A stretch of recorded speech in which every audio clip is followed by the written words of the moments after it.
there, dear friends. This is Bob Hatton. This is the Encourager, and as always, I'm so happy that you decided to join me today. I want to continue with this story about the wise men who came from the east after they saw the rising star, the star of Jesus in the east. They came over to Jerusalem. They came over to Israel. About 2,000 kilometers, about 140 miles. They traveled probably on their camels to get there. A very, very arduous journey, but they did it. And I would like to remain here. It's as though Jesus has been parachuted into enemy territory, and we're going to have a look at that in a minute. In Isaiah chapter 9, Isaiah begins and he says, "The people who walk in darkness." And Matthew, he picks that up in chapter 4 of his gospel, and he quotes it as well. Jesus has come into the land that is in darkness. So this short story, I've divided it up into 4 parts. So part 1, God has come to man. It's not the other way around. You know, all religions, they tell us, man, try to get to God. Be good, and try to be good enough for God. Do this, do that, do some religious ceremonies, bring a sacrifice, obey this law, this rule, this regulation, and surely God will accept you. Surely you can come back to God. And the fact is, no, we can't come back to God. He's too far away. But the good news is, Christmas message, God has come to us. We can't get to him, but he has come to us. The Word was made flesh and he dwelt amongst us. That is so good news. And you know, John, the one who wrote John's Gospel, he also wrote 3 letters a little bit later towards the end of the Bible. And in his first letter, he tells us that the whole world is in the power of the evil one. But then he tells us as well that the Son of God has been revealed to destroy the works of the enemy. So Jesus is come to destroy the works of the enemy. Part 2, these wise men, the Magi, they come from the east, and they come because they've seen this star. They have seen this light. The light has gone on. And so they come to across this way. They come to worship Jesus. God is confronting the evil. God is confronting the darkness with his light. And these wise men, they come into the presence of the child, of the Son of God, and they worship him. And when they've worshipped him, they leave him with great joy. And of course, they are told not to go back by the same route, not to go back to Herod, and not to tell Herod where the baby is, or the little boy is, but they go back home by another route. Part 3. King Herod is very disturbed, and Jerusalem is disturbed with him. Herod had spent his whole life trying to be accepted as the king of the Jews. First of all, he wasn't a Jew. He was an Edomite.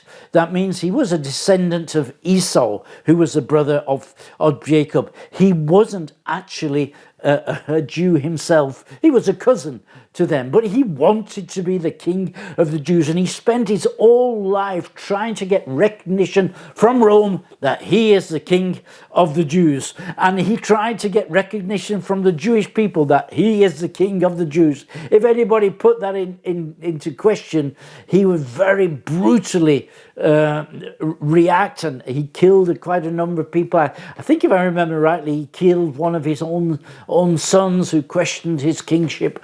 So he was a very violent and brutal person. He also tried to bribe the Jewish people for instance, by building lots of different buildings for them. He renovated the temple, and he even made it into one of the wonders of world as far as buildings are concerned. But anybody who questioned his kingship, he would react very, very brutally. You see, he was so insecure. And these people come from Babylon and they say, where is he who has been born king of the Jews? And the herdman said, that's me. No, there's a baby been born just recently. And you know, Herod is so insecure when he hears that a baby is questioning his kingship. But it wasn't just any baby, he was somebody very special. Part 4.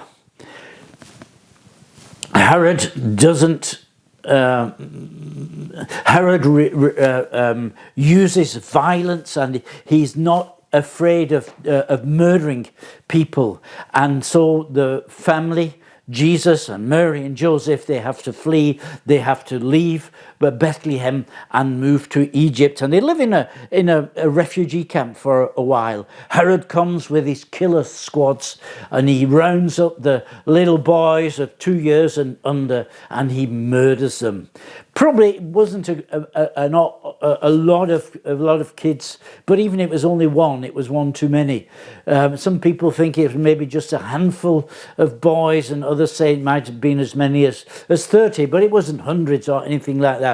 But still, what a brutal person, trying to stop the work of God with this brutal move. Jesus could, of course, stayed where he is, and he could have withstood Herod.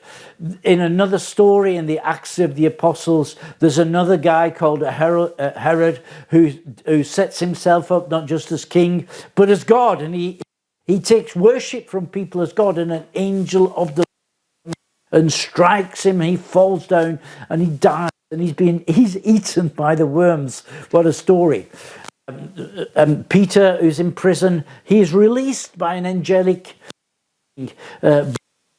James, who is also in jail. He is killed. We don't always understand what God is doing. Sometimes we've got to react in this way, and sometimes we've got to react in the other way. We've got to listen to what God is telling us and what God is doing. Now, after a certain time in the refugee camp, it's time for Joseph and Mary and Jesus to move back to Israel, and they move back to Nazareth, and that's where Jesus grows up. But when the time comes, he goes and he's baptized by John in the Jordan, and then he begins to minister first of all in Galilee, and then he goes even farther north than Galilee. But at one point he comes then down south into Judea, into Jerusalem, because the time has come. And in one place he says, I have authority to lay down my life, and I have authority to take up my life. Nobody could kill him unless God allowed it. But the time comes and he's crucified in the will of God, which we theologically we can understand that. But as a father and a son relationship, it's very difficult. But God has everything in his hands. God has this story in his hands. He's got your story in his hands, and he's got my story in his hands. And that is just so good to know that. God bless you. Have a good day. Your encourager, your Bob Hatton.